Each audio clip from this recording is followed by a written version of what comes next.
Oh, what's up guys, Gemma here and back again for another video, and I figured with the Nintendo Switch being out it's been out just under a week, and I've been pumping out loads of content and I'm still super excited about it. I've done my review, I did my midnight opening, done the unboxing, everything will be in the cards, but today guys, I really wanted to share some experiences around playing Breath of the Wild. Now I know there are a lot of people out there that really aren't enjoying it, and I'm speaking to everybody in this video. Everybody's entitled to their own opinion, and I think that's the beauty with something like a Zelda game, particularly Breath of the Wild, because it seems to be providing lots of different experiences on everybody's individual journey through Hyrule.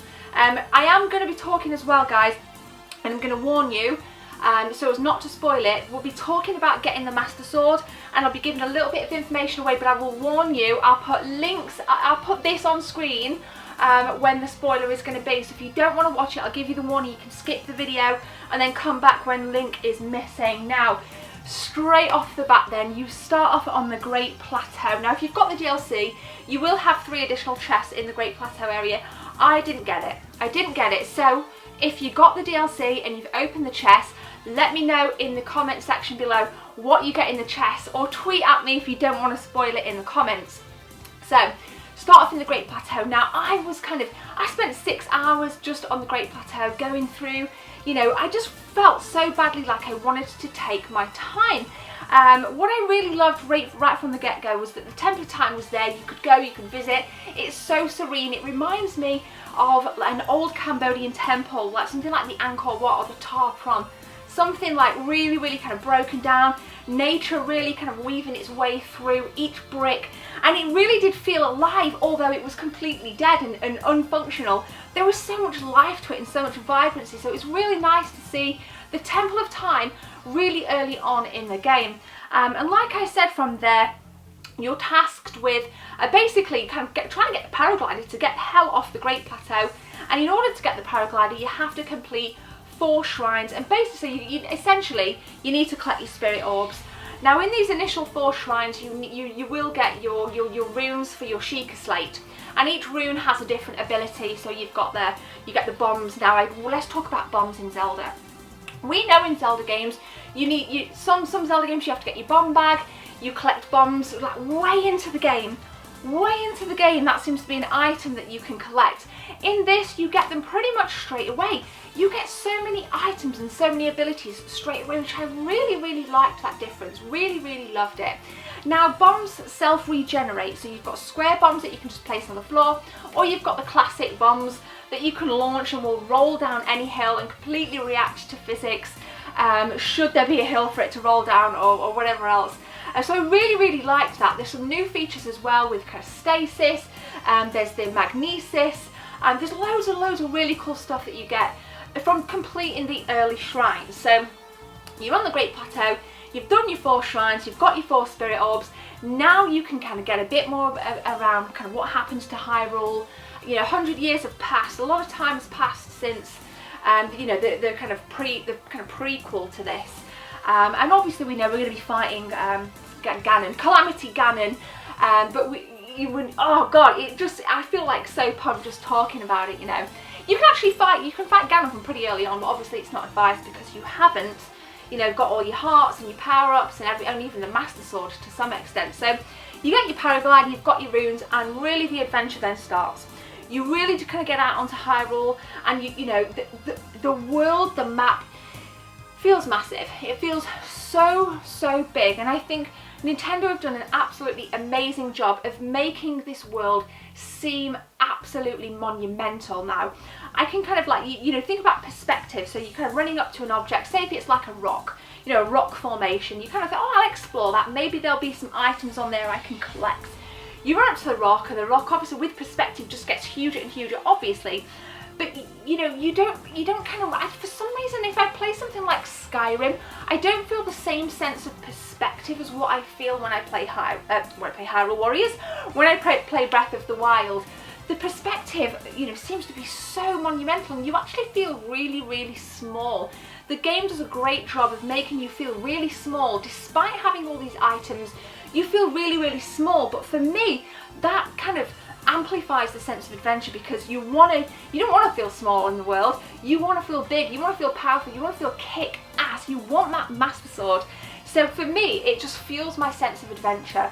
And I haven't played any game in a bloody long time where I've been so fucking immersed that I just want to keep playing and keep playing and keep playing and keep playing. I look at my watch and I'm like, oh my god, it's 10:30. You know, and time just goes super, super quick. So Nintendo, honestly, massive, massive thumbs up. Now, what do I not like? I was initially really put off by the notion of cooking. We've gone away with, like, you know, kind of like collecting hearts to fill up your heart containers.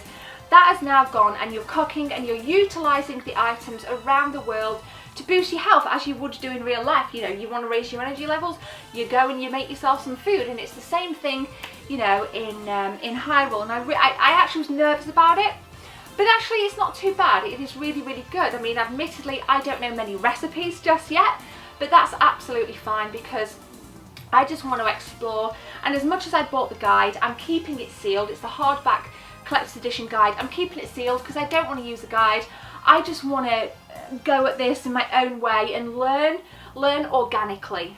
I don't know what it is. There's something so appealing about Breath of the Wild that I'm struggling to convey it other than just to show like loads of enthusiasm. So maybe you guys can share some of your thoughts in the comments, and if you're not enjoying it, you know, don't bash the video, it's okay, but I'd like to hear some, you know, intelligent thoughts as to why you're not enjoying it.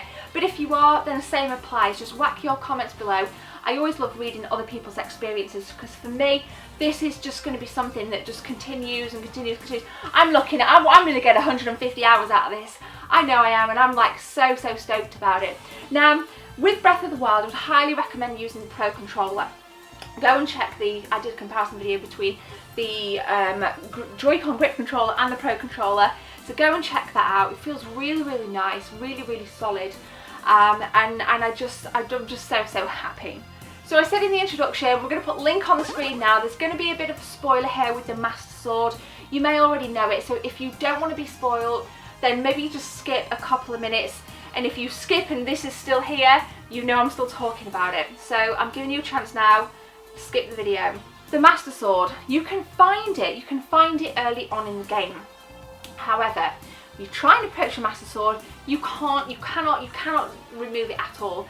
And the reason is it literally uses your hearts, your energy to move the Master Sword, and you know, for it to then become linked. So you need to make sure you have 13 hearts in order to obtain the Master Sword. We know we need four spirit orbs. You get each spirit orb from the shrines that you find across Hyrule.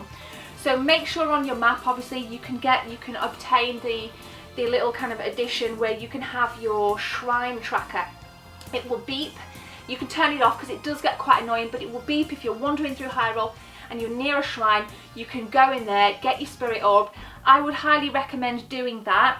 4 spirit orbs, you can go to the Temple of Time, or there's a praying statue in, say, like Kakariko Village. You can pray and you can exchange for stamina or hearts. Make sure you build up your heart containers. Definitely get them built up, because then you know you can go straight to the Master Sword, and you can just, and I'll put the location on screen as well. You can go to the Master Sword and you can get it, and you've got it then. It won't, your weapons, it won't dissolve, it will become, you know, you will become, what's the word I'm looking for? It will take damage, but like other weapons, it won't completely like screw up and you lose it forever. So it is an obviously important item. It is one of the backbones of the Legend of Zelda series, and we know that it wouldn't, you know, you can actually go through the game without it. Like, that even shocks the hell out of me. If you've gone through the game, or if you don't intend to get the Master Sword, smash a comment below. I want to hear your experiences with this, but you need 13 hearts for it. Go and get your shrines, get your spirit orbs, go and pray, get your 13 hearts, and go and get yourself a nice Master Sword. So there we go, spoiled it. I hope you guys are still here. Thank you very much. So guys, there are some of my experiences of Breath of the Wild.